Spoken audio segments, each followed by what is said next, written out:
This is Ravenswatch, a grimdark world fraught with pain and peril. Take up the mantle of a hero and stem the tide of darkness alone or with your friends. Grow your strength and take the fight to the evil of the world, relying on strategy, skill, and just a little bit of luck.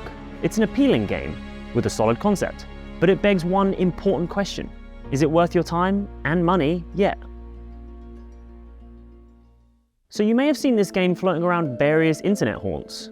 You may be thinking, what is a Ravenswatch and why? Well, that's a good question. Let's answer it.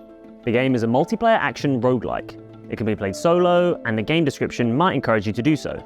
But let's be honest, it's not the best experience. Each player will pick a character inspired by folklore and fairy tale, be that Beowulf, Red Riding Hood, or the Pied Piper. Each have different abilities, passives, and an ultimate ability that they'll upgrade and alter through power-ups. The character control and combat style lies between an isometric hack and slash and a MOBA.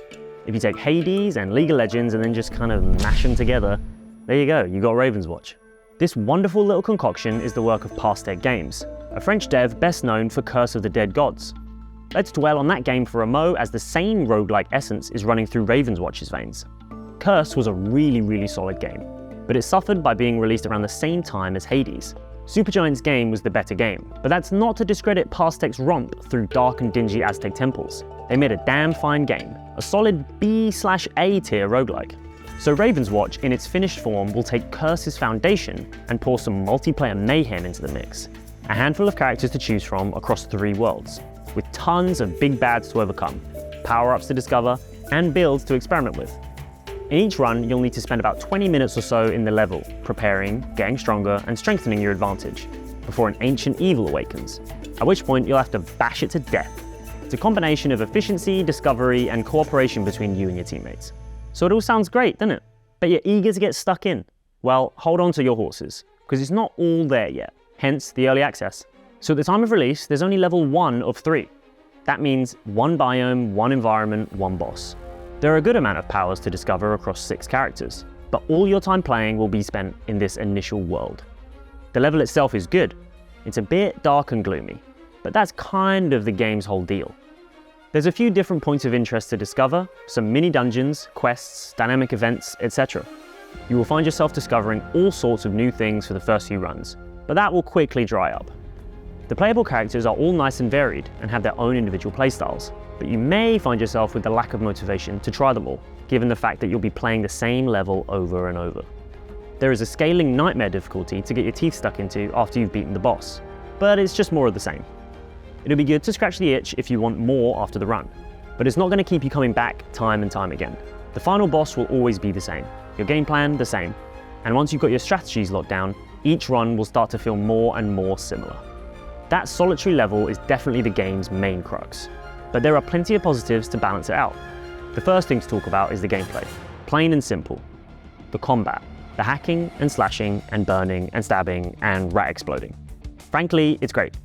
It's a simple system that will feel familiar to many, but it has enough intricacies between characters to make it feel engaging. The animations aren't overly dramatic, but they're effective. Your attention is drawn to the important stuff, not the flashiness. Movement is a big factor in staying alive amidst the carnage, and they've implemented some little abilities here and there to keep the fighting fluid. They've also added a bit of weight to your hits, and added in mechanics like staggering foes or having defeated enemies explode. It keeps the action feeling exciting, and it stops you switching on autopilot mode. Now there's obviously things to improve on. Some of the animations could use a bit of love, and there have been a few times where a skill hasn't worked as it's supposed to, but for a first public launch, it's in really great shape. For a game like this, where the action is make or break, it's reassuring to see it's been a priority for the devs to get it right straight away. The next thing to shine a light on is the game's visuals. It looks amazing. Passtech have opted for a murky and moody aesthetic that's somewhere in line with their previous games, and it really fits the bill. The visual identity of each of the characters helps them form some kind of personality. Red Riding Hood is not a damsel in distress, but a knife-toting, bomb-throwing werewolf. And Aladdin is no singing and dancing street rat, but an acrobatic sword-throwing assassin. The Pied Piper is still a bit lame, but hey, how can you make a person who sings at rats cool? There's enough audio flair and distinction in the characters and their abilities to help add to this personality. But we're hoping that they go further into this with later updates. A few voice lines singling out certain characters would go a long way. it really helped to make the game from feeling like 4 individual characters to an actual ragtag party. Adding in 3 other players makes the game feel a lot more complex under the hood. The Ravenswatch felt like it was running smooth for the most part. Disconnects are fairly common, but do happen. The kicker there is if one player drops connection, they can't get back into the run. The rest of the party will have to either wave goodbye to their progress or their friend.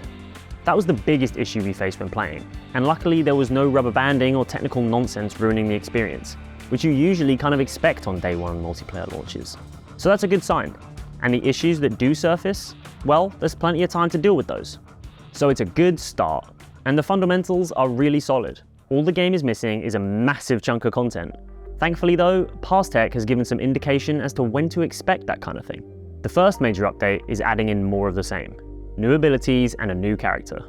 I'm sure that'll be great fun, but it doesn't alleviate the issues that the game has. No, the next big content drop is this second update, penciled for summer.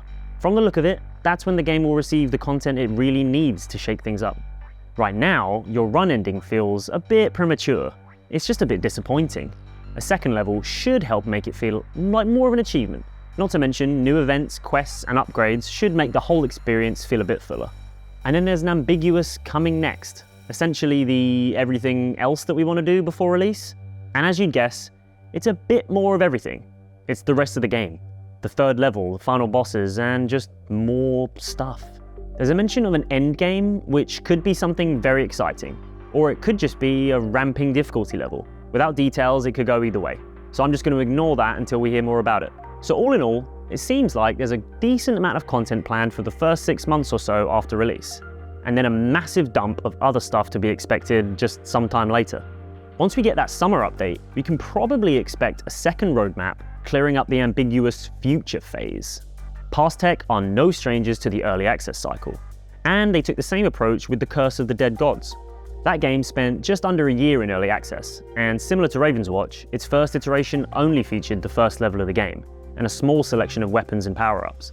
Over 11 months or so, everything else was added, taking the game from bare-bones experience to a content-rich and pretty solid roguelike.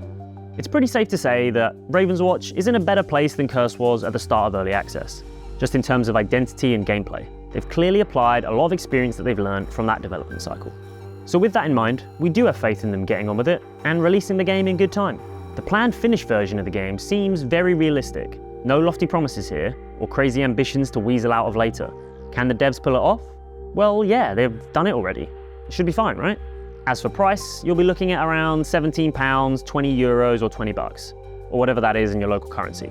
Honestly, it's pretty pricey for what the game is currently, but that'll seem a lot more worthwhile after a few more content dumps. It's already on the higher end of early access games, so maybe we won't see any more price increases. So I wouldn't worry about trying to snag it before a hike. If anything, we'll probably see a few price drops to coincide with the content releases, most likely in the 10 to 20% range. Nothing huge, but it will save you a few pennies. But now the real question, do you buy it? And if so, how quickly? Right now? Before now? Should you have already bought it? Are you wasting precious seconds listening to me when you could be buying it, playing it, and living your best life? So let's introduce my scale of buying-inningness. This is going to help us visualize just how good this game is and whether you should buy it right now.